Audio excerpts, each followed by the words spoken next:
નમસ્કાર, હું પ્રવીણ. આપણે વર્ષોથી સાંભળતા આવ્યા છે શિક્ષક ક્યારે સાધારણ નથી હોતો, પરંતુ આ સરકાર અને સિસ્ટમમાં સાધારણ બની ગયો છે.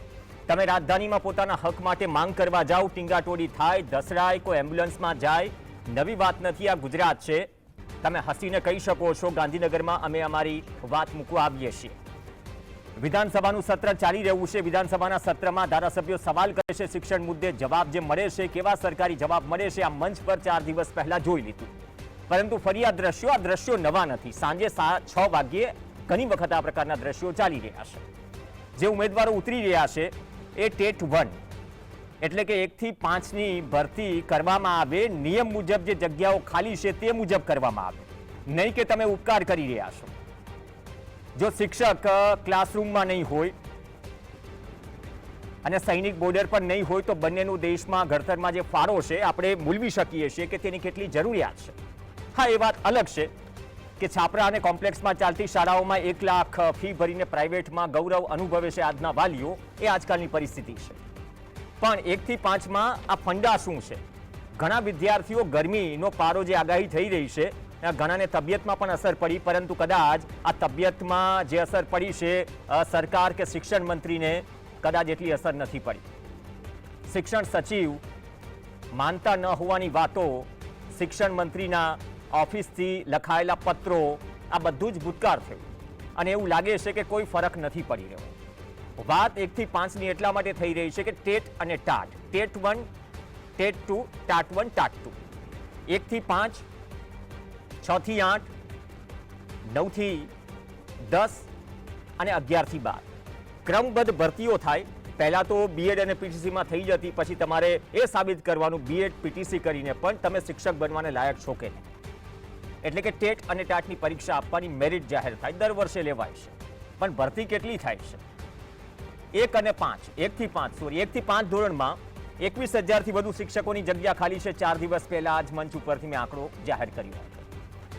હવે 21,000 શિક્ષકોની જગ્યા ખાલી છે, સામે ભરતી કેટલી થઈ? જ્યાં આંકડો આવે છે ને ઉમેદવાર કહે છે કે છેલ્લા 14 વર્ષમાં માત્ર 7,889 ઉમેદવારોની ભરતી કેમ કરવામાં આવી? 6 થી 8માં તમે જે ધારાધોરણ લાગુ કરો છો તો 1 થી 5 માટે શું વાંધો છે? અને હા, સોશિયલ મીડિયામાં ગ્રુપ બને, અમારા જેવા પત્રકારો પણ એ થાય કે કરવાનું છે 4 દિવસ પછી અમારે આંદોલન કે વાત મૂકવાની છે, તો વાત મૂકી પણ દઈએ છે. પણ આ કરશે કોણ? કરવાનું કામ અમારું નથી, કરવાનું કામ શિક્ષણ મંત્રીનું છે, આ સરકારનું છે. અને તમે કહો છો કે પાણીમાંથી પૂરા કાઢો છો. સાહેબ, એ બાબતનું ગૌરવ લઈ શકશો કે નવી શિક્ષણ નીતિ પ્રમાણે જ્યારે આપણે નવી શિક્ષણ નીતિની લોકસભાથી માંડી વિધાનસભામાં તાળીઓના ગડગડાટથી કે મેચ થપથપાવીને વખાણ કરીએ છીએ, પણ એ ભૂલી જઈએ છીએ કે નવી શિક્ષણ નીતિ પ્રમાણે ગુજરાતમાં શિક્ષકોની કેટલી જગ્યા ખાલી છે? 50%થી ઉપર જગ્યાઓ ખાલી છે. છતાં પણ જો આપણા પેટનું પાણી ન હલતું હોય તો પછી એ વાત કે દાવો કરવાનું બંધ કરી દેવું જોઈએ કે શિક્ષણ અમારી પ્રાથમિકતા છે. જો પ્રાથમિક શિક્ષકોની જગ્યા ખાલી હોય તો ભણાવશે કોણ? યાયાવર પક્ષીઓ, યાયાવર શિક્ષકો, ભાડા પટ્ટે આવેલા શિક્ષકો, આ શબ્દો આ મંચ પરથી ન બોલાવવા જોઈએ, પરંતુ ખરેખર શું એવી સ્થિતિ છે? આ શબ્દો ઉલ્લેખિત થાય છે અને પ્રદર્શિત કરે છે કે ગુજરાતમાં શિક્ષણની વ્યવસ્થા શું છે. એટલીસ્ટ તમે વાલીઓને જઈને તો પૂછો, અથવા તો જે ઉમેદવારો આ આંદોલન કરી રહ્યા છે એને તો પૂછો કેટલા સમયથી પરીક્ષા પાસ કરીને બેઠા છે. સાહેબ, જગ્યા ખાલી છે તો જગ્યા ભરવામાં વાંધો શું છે? વાંધો છે તો જો ને તોમાં કેમ વાત થાય છે? કોની કેટલી સંખ્યા બળશે એ જરૂરી નથી, ઈચ્છા શક્તિ કેટલી છે. હવે જે આપણે રાઇટ ટુ એજ્યુકેશનની વાત કરીએ છીએ, દરેકને right to food, right to education, બંને તમામને અધિકાર છે. એમાં પણ પાયાનું શિક્ષણ આપવાની જવાબદારી તો કોઈ પણ સરકારોની છે, પક્ષમાં કોઈ પણ હોય, ભાજપ, કોંગ્રેસ, આમ આદમી પાર્ટી, પણ એમની જવાબદારી છે, ટેક્સ પેયર છે. તમે પ્રાથમિક શિક્ષણ જો પૂરતું ન આપી શકતા હોય તો પછી આપણે હાયર એજ્યુકેશનની વાત કઈ રીતે કરી શકીએ? રાઇટ ટુ એજ્યુકેશનની વાત છે 2009, રાઇટ ટુ એજ્યુકેશન 2009 નો ભાગ 4 પેટા કલમ 26 એક ઉલ્લેખિત છે. જો આપણે મહેકમ 1 લાખથી વધુ હોય, 1,8 ટુ બી પ્રિસાઇઝ, કદાચ કરેક્ટ કરશે ઉમેદવારો, 1,18,914. હવે એમાંથી તમારે 10% જેટલી જગ્યાઓ ખાલી હોય ચાલે, પણ અત્યારની દ્રષ્ટિએ 9,463 જગ્યા સરકારે નિયમ પ્રમાણે ભરી નથી. શું કરશો? સરકાર પોતાના જ નિયમ નથી માની રહી. પહેલા જૂની શિક્ષણ નીતિને તો અમલ બનાવો. નવી શિક્ષણ નીતિ ખાલી વાતો કરવાથી શું થઈ જશે? અને વાંધો શું છે અથવા તો વાક શું છે આ ઉમેદવારોનો? ઘણાની સગાઈ અટકી હશે, ઘણા તો પાણી પણ ગયા, ઘણા ગાંધીનગર પહોંચે છે, ઘણા ઉમેદવારો સાથે મુલાકાત થાય છે, બાળકો હોય છે, પરિવાર કે મિત્રોને ત્યાં છોડીને આવે છે. કેટલી સ્ટેક સંગઠિત થાય, તાકાત દેખાય, સંખ્યા દેખાય, કેમ કે આજના સમયમાં સંખ્યા બહુ મહત્વની છે. જ્યાં લાગે કે ત્યાં તકલીફ છે, સંખ્યા વધુ છે, આ સરકાર અને સિસ્ટમ નતમસ્તક થઈ જાય છે. ઘણા બધા કિસ્સાઓમાં જે જગ્યાએ આંદોલન થઈ રહ્યું હતું ગાંધીનગરમાં વિધાનસભા બહુ દૂર નથી, જ્યાં મારા અને તમારા પ્રતિનિધિઓ બેસે છે.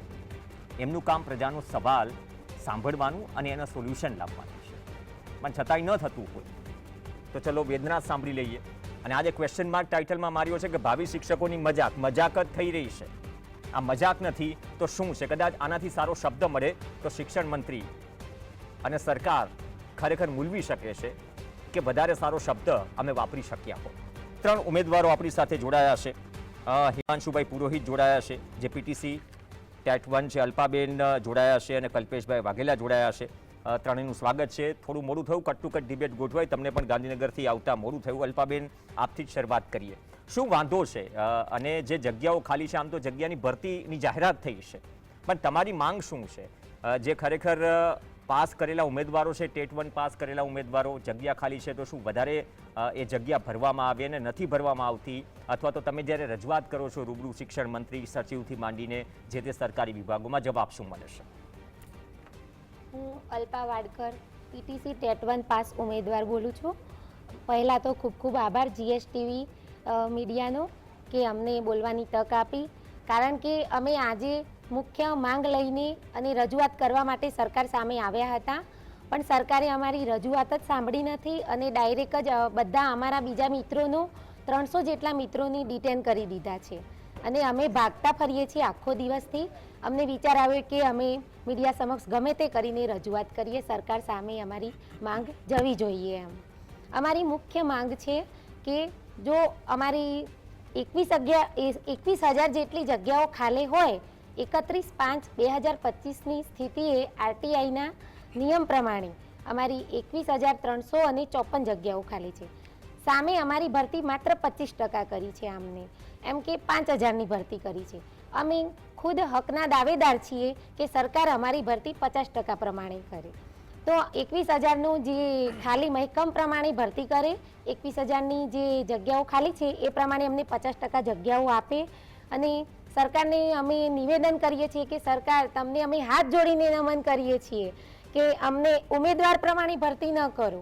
કારણ કે અમે જ્યારે 73,000 લોકોએ પરીક્ષા આપી હતી, પીટીસી પાસ ઉમેદવાર હતા 73,000, પણ થયું એવું કે એટલું ભારે પેપર હતું કે 3% જ પાસ થયા.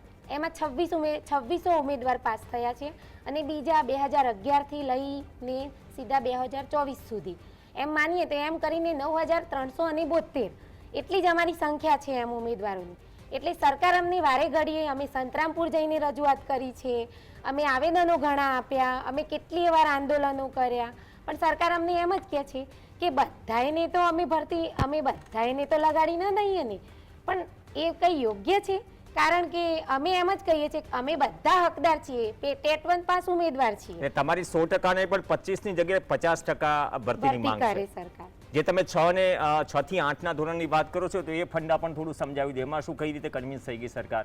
એમ કે 6 થી 8માં આજ સુધીમાં કહેવા જઈએ તો બધી જગ્યાએ એમ કે બધી જ વખતે કહેવા જઈએ તો 50% એમ ભરતીનો નિયમ છે એ પ્રમાણે ભરતી કરે છે.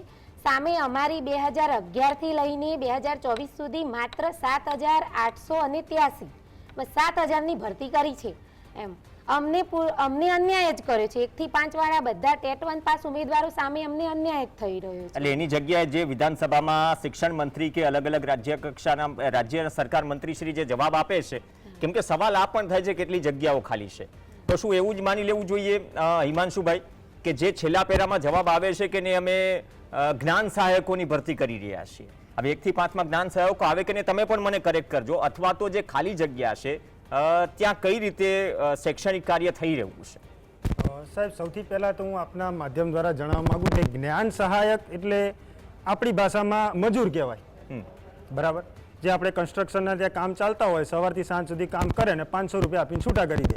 હવે જ્ઞાન સહાયકની નોકરી સીમિત નથી. 10 મહિના 11 મહિના ક્યારે એમને છૂટા કરી દેવામાં આવે નક્કી નથી. હવે એમને છૂટા કરી દીધા પછી એ બાળકના શિક્ષણનું શું થશે, બરાબર? બીજી, હમણાં જે તમે 6 થી 8ની વાત કરી, તો 6 થી 8માં અત્યાર સુધીમાં લગભગ 27 થી 28 હજાર જેટલી ભરતી થઈ ગઈ છે, લગભગ 50% કરતાં વધારે. જ્યારે 1 થી 5માં અત્યાર સુધીમાં માત્ર 7,000ની જ ભરતી કરવામાં આવી છે, જેને આપણે પાયાનું શિક્ષણ કહીએ, જેને આપણે બાળકને ક ખ ગ ગ બોલતા શીખવાડીએ, એ આપણે 1 થી 5માં શીખવાડીએ છીએ. 14 વર્ષમાં જે આંકડો છે 7,889. હા સર, આ ટોટલ 14 વર્ષમાં આટલી જ 1 થી 5માં આટલી જ ભરતી થઈ છે. અને હાલનો આંકડો છે સાહેબ 21,354, જે અમે RTI કરીને આ માહિતી મેળવેલી છે, અને જેમાંથી માત્ર 5,000ની ભરતી કરવામાં આવે છે. હવે સાહેબ, હું એક સામાન્ય તમને આંકડો સમજાવું કે 21,354માંથી 5,000ની ભરતી કરશે, બાકીના 16,354 શિક્ષકો ભરાવાના નથી, બરાબર? હવે એક શિક્ષક 30 બાળકને ભણાવે, આવો સરકારનો ક્રાઇટેરિયા છે. તો 16,354ને તમે 30 બાળકો સાથે ગણતરી કરો ને સાહેબ, તો 4.5 લાખ જેટલા બાળકો ભણવાના જ નથી. તો એમના અભ્યાસનું ને એમના ભણતરનું શું? મને લાગે સરકાર એવું જ વિચારી રહી છે કે બાળકો અભણ રહે અને અમે એનું શાસન કરીએ, આવું મને લાગી રહ્યું છે સાહેબ. ઓકે, તો કલ્પેશભાઈ, જે બાકી જગ્યા છે 8,463, આમાંથી ખરેખર કેટલી 50% પ્રમાણે ભરાવી જોઈએ? સૌપ્રથમ પ્રવીણભાઈ, તમારો ખૂબ ખૂબ આભાર, GSTVનો ખૂબ ખૂબ આભાર. અમે છેલ્લા લગભગ નવેમ્બર મહિનાથી જ્યારથી આ ભરતીની શરૂઆત થઈ છે ત્યારથી અમે આંદોલન કરીએ છીએ, અને અમારી મુખ્ય માંગ એ છે કે જે 1 થી 5 ધોરણની અંદર તમે જે 5,000ની ભરતી આપી છે એને જે RTIના નિયમ મુજબ જે 50%. ને એક મિનિટ, આ આંદોલન તમે તમારી વાત મૂકવા ગયા છો, કદાચ કાયદો વ્યવસ્થા આ દેશમાં છે, ગુજરાતમાં તો વરઘોડોને સરઘસ પણ કાઢવામાં આવે છે, તમે તમારી પ્રેમથી વાત મૂકવા જાઓ છો તો અટકાયત છે નહીં. આ સવાલ ક્યારે કર્યો છે સર? તમે કોઈ વસ્તુ પ્રાઇવેટ પ્રોપર્ટીને કે પબ્લિક પ્રોપર્ટીને શું નુકસાન કરી રહ્યા હતા? તો અટકાયત કેમ થઈ રહી છે? દરેક વખતે એમ થાય 4 લોકો જાય, 4 અહીંથી અટકાયત થાય, તો એ પણ સવાલ તમે શું કરો છો શિક્ષણ મંત્રી કે સરકારને? સાહેબ, આમાં મને એવું લાગી રહ્યું છે ને કે કદાચ અંગ્રેજોનું શાસન તમે પણ નહીં જોયું ને મેં નહીં જોયું. ના ના, આપણી તો એટલી ઉંમર નથી. હા, પણ આજે સાહેબ અમે અંગ્રેજોનું શાસન જોયું. આજે શું થયું તમારી સાથે એક્ઝેક્ટ? કદાચ ચંદ્રશેખર આઝાદ ભટકતા ફરતા હતા ને, એમ કે ચંદ્રશેખર આઝાદને ગોળી મારી દેવાની કીધી હતી, એટલે એ ભટકતા ફરતા હતા. એ રીતે અમે આજે ભટકતા ફર્યા છીએ સર. સાહેબ, આજે બહેનોને બસ સ્ટેશનની અંદર ઊભા રાખીને પૂછવામાં આવે છે કે તમે ટેટોન ઉમેદવાર છો, બેસી જાઓ ગાડીમાં. મોબાઈલ ચેક કરે છે અમારા. લેડીઝને કહે છે તમારો મોબાઈલ અમને બતાવો. હવે આ ક્યાંનો ન્યાય છે? સાહેબ, કૂતરા જેવી હાલત છે. જેમ કોઈ સારું કે જંગલી કૂતરું છે, કરડે છે બધાને, તો આપણે એની ઉપર ઝાડ નાખીને ખેંચીને લઈ જઈએ, આવી રીતે ટેટવન ઉમેદવારોને ખેંચીને ઢસડી લઈ જવા. આ બહેનો સાહેબ નાના બાળકોને ઘેર મૂકીને આવી. સાહેબ, સરકાર અમારી રજૂઆત સાંભળવા જ તૈયાર નથી. સીધા પોલીસવાળાને આગળ કરી દીધા. મને લાગે છે પોલીસની ભરતી આના માટે જ કરવામાં આવે છે કે કોઈ ઉમેદવાર અમારા સુધી આવવો જોઈએ નહીં. તમે સીધા એને ખેંચીને લઈ જાઓ, પૂરી દો અંદર. સવારે પૂરો, સાંજે છોડો, સાંજે બધા ઘેર જતા રહે, એટલે આપણે અહીંયા રાજાનું શાસન કરીએ. સાહેબ, વિધાનસભાની અંદર શિક્ષકોની જેમ 25%ની સીટ ભરી 75% ખાલી રાખી. હું ટેટ 1ની વાત કરું છું, બરાબર? 21,354 જગ્યા ખાલી છે, 25% પ્રમાણે 5,000 ભરવામાં આવે છે, બાકીની સીટો ખાલી. તો વિધાનસભાની સીટો કેમ ખાલી નથી રાખતા? એ તો ચૂંટણી એના ટાઈમ પ્રમાણે થઈ જાય છે. હમણાં ચૂંટણી એક ગઈ નગરપાલિકાની, હમણાં 2 મહિનામાં સાહેબ ગ્રામ પંચાયતની ચૂંટણીની તારીખ સાથે એ જ દિવસે પતી જશે. એમાં તો લેટગો નથી કરવામાં આવતું. કલ્પેશભાઈ, શું અનુભવો છો? સર, મેં મારી વાત રજૂ કરી પ્રમાણે કે અમે નવેમ્બર મહિનાથી આ આંદોલન કરીએ છીએ, અને અમે કોઈ આતંકવાદી કે અમે કોઈ ગુનેગાર નથી. અમે અમારી માંગણી રજૂ કરવા માટે આવીએ છીએ. વારંવાર અમારે અહીંયા ગાંધીનગર આવવું પડે છે. અમે દૂરથી આવીએ છીએ, ગુજરાતના દરેક છેડાથી, જેમ કે ઉત્તર, પૂર્વ, પશ્ચિમ, દક્ષિણ, દરેક જગ્યાએથી અમે લોકો આવીએ છીએ. અમારી સાથે અમાનવીય વ્યવહાર કરવામાં આવે છે. તમે છેલ્લા ઘણા ટાઈમથી જોતા હશો કે લોકોને ઢસડીને ડબ્બામાં પૂરવામાં આવે છે અને ત્યાં જઈને આખો દિવસ ડિટેન કરીને ટોર્ચર કરવામાં આવે છે. અમારી એક જ માંગણી છે કે સાહેબ જે મહેકમ RTE પ્રમાણે તમે જે 50% વાત કરો છો, અમારું એક જ માંગણી છે કે તમે જે 50% અમારી ભરતી કરો, જે 21,354 જેમ હિમાંશુભાઈએ કહ્યું કે 21,354 31/5/2025ના રોજ જે જગ્યા પડવાની છે એને તમે અત્યારથી ફૂલફિલ કરો. એના 9,372 ફોર્મ ભરાયા છે ટોટલ એક ધોરણ 1 થી 5ની અંદર. તો તમે 50% કરશો તો પણ જેટલા પણ ક્વોલિફાઈડ ઉમેદવારો છે, જેટલા પણ ફોર્મ ભરેલા છે એ બધા બી આવી જશે. આજે તમે જુઓ ઘણા તમે યુટ્યુબમાં કે સોશિયલ મીડિયા પર જોતા હશો કે લોકો મજૂરી કરે છે PTC પાસ કરીને ટેટ 1ની પરીક્ષા તમે જુઓ, ટેટ 2 તો એકદમ એક મિનિટ સમજી લઈએ. એક મિનિટ, તમને ત્રણેય PTC પાસ કરેલા છો, કયા યરમાં કરેલા છે? જરા યર વર્ષ કહી દો. અને બાદમાં ટેટનો નિયમ આવ્યો, ટેટની એક્ઝામ કયા વર્ષમાં આપી તમારાથી શરૂઆત? હા, મેં 2008 થી 8 થી 10ની અંદર મેં PTC કરી છે. એ વખતે કેવું કહેવામાં આવતું કે જે PTC કરે માસ્ટર બની જતો હતો. હા, પણ આ તો એ સમય અલગ હતો, પરંતુ PTC એક હતું થઈ ગયું હવે. જેને PTC કર્યું માસ્ટર થઈ ગયો. અચ્છા, 2010માં તમે કમ્પ્લીટ કરી. તમે વડીલ? મેં 2010માં જ કરી. 2010માં તમે? મેં 2007-8માં કરી છે 7-8માં. એક્ઝામ 2011માં આપી. અને સાહેબ 2010માં PTC પાસ કર્યા પછી મેં 2 વખત ટેટ 1 પાસ કરી છે સાહેબ. મેં બધી જ વખતે ટેટ પાસ કરી છે, પણ સરકાર કેવું કરે છે કે ઓછી ભરતી કરે છે. એકવાર 1000 કરી, એકવાર 1500 કરી, એમ કરીને આજ સુધી ખાલી 7000 જ જગ્યાઓ ભરી છે. અચ્છા, તો 15 વર્ષ ગણી લઈએ. હા, આ ત્રણે 15 મંચ પર એવરેજ 15 વર્ષ ગણી લઈએ. PTC પાસ કરીને બેઠા છે. શિક્ષણ મંત્રી પાસે કોઈ જવાબ છે? કોઈ જવાબ નથી સાહેબ. શિક્ષણ મંત્રી પાસે કોઈ સરકાર જવાબ અમારી નથી. વાત જ નથી અને સાંભળતી. આમાં એવું થાય છે સાહેબ, ધારો કે આ વર્ષે એક એક્ઝામ્પલ આપું છું સાહેબ, કે આ વર્ષે 2000 ની ભરતી કરી, બરાબર છે, 2000 ઉમેદવાર લાગી ગયા. આવતા વર્ષે સરકારે ફરીથી 2000 ની ભરતી કરી, એટલે એ જે ઉમેદવાર 2000 લાગી ગયા છે એ ઉમેદવાર પોતાનો મનપસંદ જિલ્લો મળે એટલા માટે ફરીથી એમાં ફોર્મ ભરે છે. એટલે ફરીથી એ 2000 ઉમેદવાર ફરીથી નોકરી લાગે છે. મતલબ જેને નવી જોબની જરૂર છે એને નોકરી મળતી જ નથી. રિપીટેશન. તો એક ક્રમબદ્ધ એક રીતે થાય ને. ઘણી વખત એવું હોય છે કે 1 થી 8માં ઘણા લોકો ડબલ કરીને પણ બેઠા હોય છે. કદાચ તમે તમારામાંથી કોઈ સરકારી નોકરિયાત છે? ના, કોઈ નથી સાહેબ. કોઈ નથી. પ્રાઇવેટમાં જોબ કરો છો? હા, બધા પ્રાઇવેટ. શિક્ષણ સાથે જોડાયેલા? હા, શિક્ષણ. હા, શિક્ષણ સાથે તો સાહેબ. પછી જે જ્ઞાન સહાયક વાળો જે ફંડ આપ્યો હતો એમાં પણ સામે વિરોધ થયો હતો અને બાદમાં ફોર્મ પણ ભરાઈ ગયા. શું કહેવાય, ડેડલાઇન પણ એક્સટેન્ડ કરી હતી ફોર્મ ભરાવાની. તો એ જ્ઞાન સહાયકને લઈને હજુ શું છે ચર્ચા ઉમેદવારોમાં, જે ખરેખર એવું નથી માની રહ્યા ને કે નહીં, સરકાર આમ તો ડીલે પૂરતી ભરતી નથી કરી, એટલીસ્ટ જ્ઞાન સહાયકમાં ભરી દો? એટલે જ્ઞાન સહાયક સાહેબ આ સંખ્યા બતાવવાનું એક કાવતરું છે હા. કે આટલા શિક્ષકો કામ કરી રહ્યા છે, પણ એ શિક્ષકો કામ ચલાઉ શિક્ષકો છે સાહેબ. એક પ્રકારના મજૂર કહેવાય. એક પ્રકારના, મેં તમને કીધું ને પહેલા, એક પ્રકારના મજૂર કહેવાય. કામ ચલાઉ શિક્ષકો છે એ કાયમી શિક્ષકો નથી. કાયમી શિક્ષકો નહીં મળે ને ત્યાં સુધી બાળકોને કાયમી શિક્ષણ પણ નથી મળવાનું. તો જ્ઞાન સહાયક એ 11 મહિનાના કરાર ઉપર લેવામાં આવે છે અને 11 મહિના પછી એમને છૂટા કરવામાં આવે છે. અને એ એક શિક્ષકોનો આંકડો કે અમે આટલા શિક્ષકો અત્યારે કામ કરી રહ્યા છે, એટલે પણ એમાંથી કાયમી શિક્ષકો કેટલા છે, જ્ઞાન સહાયક કેટલા છે, પહેલા એ આંકડો જુઓ તમે. તો આપણે જે કહીએ છીએ શિક્ષક ક્યારેય સાધારણ નથી હોતો, વર્તમાન સમયમાં કઈ રીતે મૂલવો છો આ વ્યાખ્યાન? અત્યારે તો સાહેબ શિક્ષણ મંત્રી માટે અને આપણી ગુજરાત સરકાર માટે શિક્ષણ સાધારણ છે. સાધારણ નથી હોતો નહીં, સાધારણ થઈ ગયો છે. આવી રીતે રોડ ઉપર ઢસડાય સાહેબ, ગુરુ કહેવાય. શિક્ષક એટલે ગુરુ. જેની આર્થિક પરિસ્થિતિ ખરાબ હોય છે ને એ લોકો જ સરકારીમાં મૂકતા હોય છે. અને એ લોકોને જો એમના બાળકો જો વંચિત રહી જશે, કારણ કે સ્કૂલમાં એટલા શિક્ષકો જ નહીં હોય પૂરતા, અને એ લોકો પ્રાઇવેટાઇઝેશન આવ્યું બેન, એટલે પેલા તો બધા જ સરકારી શાળામાં જ ભણેલા હતા. હું પણ સરકારી શાળામાં ભણેલો છું. તો શું એનું એક કારણ એ પણ છે કે ત્યાં કાં તો ઓરડા જર્જરિત હોય, એવું નથી, સારી શાળાઓ છે, ઘણી જગ્યાએ શિક્ષકો પૂરતા પણ છે, શાળા પણ સારી ચાલી રહી છે, પરંતુ એ કેટલા %? તો આ બધા જ કારણો છે કે જે પ્રાથમિક શિક્ષણના પાયા મજબૂત કરવાની વાત કરીએ છીએ, એના કારણે કદાચ લોકો માતા પિતાનું જેવું માઇન્ડસેટ બની ગયું છે કે મારે સરકારી શાળામાં નથી મૂકવું મારે. ના, એવું નથી સાહેબ, એવું નથી. આમાં એવું છે કે તમે સરકાર જોડે જવાબ માંગો ને કે છેલ્લા 5 વર્ષની અંદર સરકારી શાળાને કેટલી મંજૂરી મળી, તો લગભગ 0 નો આંકડો હશે. અને પ્રાઇવેટ ખાનગી શાળાને મંજૂરી કેટલી મળી, તો સાહેબ એનો તમને ઢગલો મળશે. એનો મતલબ કે સરકારે જેવું ઈચ્છે કે સરકારી શાળાઓ બંધ થઈ જાય, ગરીબો ભણે નહીં, પ્રાઇવેટ શાળામાં ફી ભરે. હવે ગરીબ ક્યાંથી ફી ભરવાનો છે સાહેબ?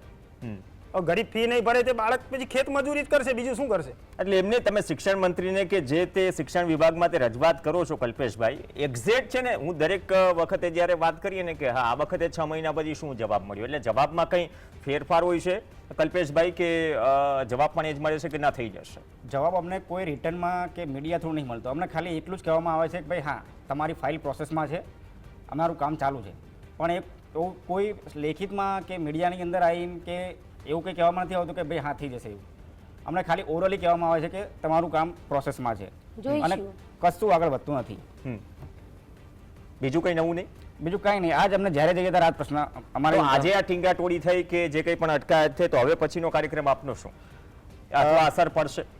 હા, અથવા તમે એમ વિચાર્યું કે નહીં વિધાનસભા સત્ર ચાલી રહ્યું છે એટલીસ્ટ અત્યારે સાંભળી લે? વિધાનસભા સત્ર ચાલુ છે એટલા માટે જ અમે આજે રજૂઆત કરવા માટે જતા હતા, પણ અમારી રજૂઆત ધ્યાને લેવામાં આવી નહીં. અમને રજૂઆત કરવા જઈએ પહેલાં તો અમને ત્યાં પોલીસે ટીંગાટોળી કરીને બધા અંદર ગાળી દીધા ડબ્બામાં. માંડ છૂટીને અમે આવ્યા છીએ બહાર અત્યારે. અને બીજું કે આગળના ભવિષ્યમાં અમે અમારી માંગ સંતોષાશે નહીં તો આનાથી પણ ઉગ્ર આંદોલન કરવાની અમારી તૈયારી છે. આંદોલનમાં અટકાયત થઈ જશે તો બેન? અટકાયત તો થઈ રહી છે અલ્પાબેન. અટકાયત થશે તો પણ અમે ઝૂકવાના નથી અને સરકારની સામે રહીને નહીં, અમે અમારો હક લઈને જ મંજૂરી લઈને ન થઈ શકે. આ લોકશાહીમાં તો દરેકને પોતાની વાત મૂકવાનો અધિકાર છે. શાંતિપ્રિય જે લોકો હોય છે પોતાની વાત મૂકે છે. નથી સાહેબ, સત્યાગ્રહ છાવણીથી માંડી. શિક્ષણ મંત્રી એવું કહે છે, અમને એકવાર તો એવું કીધેલું કે એમ કે તમે આરટીઆઈ કરીને આવો તો મારા દરવાજા હર હંમેશ ખુલ્લા છે. તો અમે પછી એ રીતે ગયા, આરટીઆઈ લઈને ગયા, તો અમારી એ વખતે અમને રોકી લીધા, રેલી કાઢી, અમે એમ કે આવેદન લઈને જવાનું કીધું, એટલે અમને અરે શિક્ષણ મંત્રીને શિક્ષણ મંત્રીને તો ખ્યાલ હોય ને તેમના વિભાગમાં કેટલી જગ્યા ખાલી છે. એમાં સરકારનું એક સર્ટિફિકેટ કે રાઇટ ટુ ઇન્ફોર્મેશન નો કાગળિયો લઈને જવાની શું જરૂર છે? સાહેબ, એ જવાબ પણ શિક્ષણ વિભાગ જ આપવાનો છે ને, કોણ આપશે? શિક્ષણ મંત્રીને જો ખ્યાલ હોત તો અમારી પાસે આરટીઆઈ ની માહિતી શું કરવા મંગાવત સાહેબ? ખ્યાલ નથી એટલે જ મંગાવે ને અમારી પાસે. એવું નથી, આમાં સચિવથી માંડી શિક્ષણ ઘણી વખત તમને લાગે છે કે હાથ બંધાયેલા હોય છે. અહીંયા ઘણી વખત એવી ચર્ચાઓ થતી હોય છે, કદાચ આ તો પોલિટિકલ મંચ નથી કે પોલિટિકલ કોઈ પ્રવક્તા નથી, કે અહીંયા તો બાબુશાહી ને અધિકારી રાજ એટલું ચાલે છે કે મંત્રીઓને પણ ગાંઠતા નથી. તો આ કિસ્સામાં શું એ મર્યાદા પણ આવી જાય છે? કેમ કે દર 15 દિવસે કે દર 1.5 મહિને આ મુદ્દો હોય છે, દર વિધાનસભા સત્રમાં આ મુદ્દો હોય છે કે શિક્ષકોની જગ્યા ખાલી છે એટલી જ ભરતી કરો. નવી અપેક્ષા શું છે તમને? આમાંથી કઈ થોડો ઘણો આમ લિબરલ થઈને થોડી છૂટછાટ મળશે અથવા તો થોડી જગ્યામાં વધારો કરશે? અમારી તો સાહેબ એક જ માંગણી છે કે 21,354 જગ્યા ખાલી છે. તમે હમણાં કીધું એમ કે આરટીઆઈની કલમ 26 નંબર મુજબ કે 10% જગ્યા તમે ખાલી રાખી શકો, એનો મતલબ કે 90% તમારે ભરવી પડે. તો 90% પ્રમાણે અંદાજિત 18,000 જેવો આંકડો થાય, પણ અમારે એટલી બધી નથી જોઈતી. અમે એટલું કહીએ ખાલી તમે 50% ભરતી કરો તો જેથી ઉમેદવારો નોકરી લાગે, બાળકોને ભણાવી શકે, ગુજરાતનું શિક્ષણ સુધરે, અને ગુજરાતનું શિક્ષણ સુધરશે ને તો આપણો દેશ કંઈક આગળ પ્રગતિ કરશે. અને હમણાં તમે જે વાત કરીને સાહેબ કે તમે મંજૂરી લઈને કરો, તો અમે એ પણ પ્રયત્ન કરેલો છે. અમે મંજૂરી લીધી, મંજૂરી અમને એવી આપવામાં આવી કે તમે જે તે જગ્યાનું નામ હું અત્યારે લેવા નથી માંગતો, પણ એ જગ્યાએ તમે 15 મિનિટમાંથી ભેગા થઈ શકો. સાહેબ 15 મિનિટમાં શું થાય? 15 મિનિટ પછી પોલીસના ડબ્બા આવી ગયા કે હવે તમે અહીંથી જગ્યા ખાલી કરો તો અમે તમને પૂરી દઈશું. તો અમે જઈએ તો ક્યાં જઈએ? અમે આ જે મોટા મોટા નેતાઓ છે સાહેબ, હમણાં લગભગ એમનું ભાડા ભથ્થું વધ્યું એવું મને જાણવા મળ્યું. એ તો વધે છે સમય મોંઘવારી બરાબર, એમનું ભાડા ભથ્થું વળ્યું, એમને એસીમાં, તો એમને તો સાહેબ ભાડા ભથ્થું વધારવા માટે આંદોલન નથી કરવું પડતું, એમને તો રોડ ઉપર નથી આવવું પડતું. એમાં તમામ પક્ષના નેતાઓ અંડર ધ ટેબલ હેન્ડશેક કરી જ લેશે, એમાં ક્યાં નવી વાત? હા, તો એમનો અધિકાર એમને તરત જ મળી જાય છે. તો અમે તો ટેટ સાહેબ પીટીસી કર્યું, પીટીસી કર્યા પછી એમને યોગ્ય લાગ્યું નહીં, આ તો પીટીસી કર્યું, અમને માટે ટેટ 1 ગોઠવો. ટેટ 1 સાહેબ 3% જ પાસ થાય છે, વિચાર કરો, અને 3%માં અમે છીએ. 80,000 પરીક્ષા આપી, 80,000 વિદ્યાર્થીઓએ પરીક્ષા આપી ટેટ 1 ની, એમાંથી માત્ર 2700 પાસ થયા છે. એ બેને વાત કરી. હા, હવે એટલું પાસ કર્યા પછી પણ હજી જો તમે ભરતી ના કરતા હોય તો અમે બીજી કઈ અગ્નિ પરીક્ષા આપીએ? એટલે આમાંથી એ પ્રતીત થઈ રહ્યું છે, 1 મિનિટ જેટલો સમય છે, કે સરકાર કાયમી ભરતી બને ત્યાં સુધી કટકે કરવા માંગે છે અથવા તો ઓછી જ કરવા માંગે છે. હા, એ 100% વાત છે તમારી સાહેબ. શું એ પ્રકારે એવી, કારણ કે શું અધિકારીઓ તમને ઓફ ધ રેકોર્ડ પણ વાત કરતા હોય, તજજ્ઞો પણ વાત કરતા હોય, તમારી કોઈ નેતાઓ સાથે પણ કદાચ તમે તમારી વાત મૂકતા હોય કે સાહેબ આ મુદ્દો મૂકો, તો એવું ક્યારે સાંભળવા મળ્યું છે કે નહીં હવે થોડી કટકે કટકે ભરતી થશે અથવા પૂરેપૂરી ભરતી કરવાના મૂડમાં નથી સરકાર? સાહેબ એવું તો અમને હજી સુધી કોઈએ કીધું નથી. નહીં, ખુલીને નહીં કે કોઈ, તો ઈચ્છા શક્તિનો અભાવ છે. બાકી જે 9,463 સરકારે નિયમ પ્રમાણે ભરવી જોઈએ જગ્યા, એ ભરી નથી. એનું કારણ શું હોઈ શકે? અચ્છા, કારણ સાહેબ બીજું તમને કહું, હમણાં લગભગ થોડા દિવસ પહેલા આપણે મુખ્યમંત્રી સાહેબે જાહેરાત કરી કે શિક્ષણ ખાતા પાછળ લગભગ આંકડો પાક્કો મને યાદ નથી, 59,999 કરોડ રૂપિયા અમે બજેટમાં આપ્યા છે. તો આ પૈસા જાય છે ક્યાં? નહીં, એમાં અમુક વપરાણું નથી. શિક્ષણ અને કૃષિમાં ઘણું બજેટ વપરાયેલું પડ્યું છે, એટલે કે વપરાયું નથી, ફાળવી દેવાય છે. તો તમારી વાત સાચી છે. તો વપરાયું નથી તો સાહેબ શિક્ષકોની ભરતી કરી દો ને. મારો કહેવાનો મતલબ એ છે, વપરાયું નથી તેને મૂકી રાખીને શું કરશો તમે? અચ્છા, અને સર મહત્વનો મુદ્દો કે હવે પછીની અમારી માર્કશીટ છે ને એ ઇનવેલિડ થવાની છે. અચ્છા. એની અવધિ પૂરી થાય એ છે. ક્યારે પૂરી થાય છે? આ છેલ્લી ભરતી અમારી. એટલે પછી આ તમારે પછી marksheet અમારી ફરીથી રદ્દી. ટેટ પાસ કરવાની. આ માર્કશીટ અમારી રદ્દી. ઓકે, એમ કહીએ તો ટેટ ચાલે. 1 ફરીથી પાસ કરવાની. હા, ફરીથી નવી શિક્ષણ નીતિ મુજબ અમારે ફરીથી પાસ કરવાની. પણ કઈ રીતે પાસ કરવાની? અમારી વય મર્યાદા પૂરી થઈ જશે તો અમને તો એક્ઝામ પણ આપવા નહીં મળે. ઓકે, શિક્ષણ મંત્રી ડોક્ટર કુબેર ડિંડોર સાહેબ, મુખ્યમંત્રી ભૂપેન્દ્ર પટેલ સાહેબ અને આ સરકારમાં બેઠેલા તમામ મંત્રીઓ, કદાચ આ 3 ઉમેદવાર છે. અમારો પ્રયાસ એ હતો, પીટીસી પાસ થયે 15 વર્ષ થયા, એક ભાઈને થોડા વધારે વર્ષ થયા છે. કદાચ એ પાસ કરીને બેઠા છે ટેટ 1 ભરતી. જો નિયમ મુજબ તમે જે નિયમો બનાવ્યા છે, નિયમ મુજબ ભરતી તમે ન કરી શકતા હોય તો પછી આપણે નવી શિક્ષણ નીતિના જે ઢોલ નગારા છે વગાડવાના બંધ કરવા જોઈએ. કોઈ જો અને તો વગર આ સીધો જ સવાલ સરકારને છે કે તમે ખરેખર શિક્ષણ ને પ્રાથમિક પાયો અને મજબૂતાઈથી અમલીકરણનું માધ્યમ માનો છો અને તમે ખરેખર માનતા હોય કે શિક્ષણ ક્યારે સાધારણ નથી હોતો, તો આ તમે બધી જ વસ્તુઓ અવગણીને શિક્ષણને સાધારણ બનાવી રાખ્યો છે. અપેક્ષા રાખીએ કે આ 3 ઉમેદવારોનું જેટલું ક્વોલિફિકેશન છે ઘણા બધા મંત્રીઓ અને નેતા કરતા પણ વધારે છે, તો એમની સાથે ન્યાય થાય. ધન્યવાદ ત્રણેય ખાસ મહેમાન ચર્ચામાં જોડાયા અને અપેક્ષા રાખીએ કે ભાવિ શિક્ષકની મજાક ન થાય. નમસ્કાર. Thank you sir.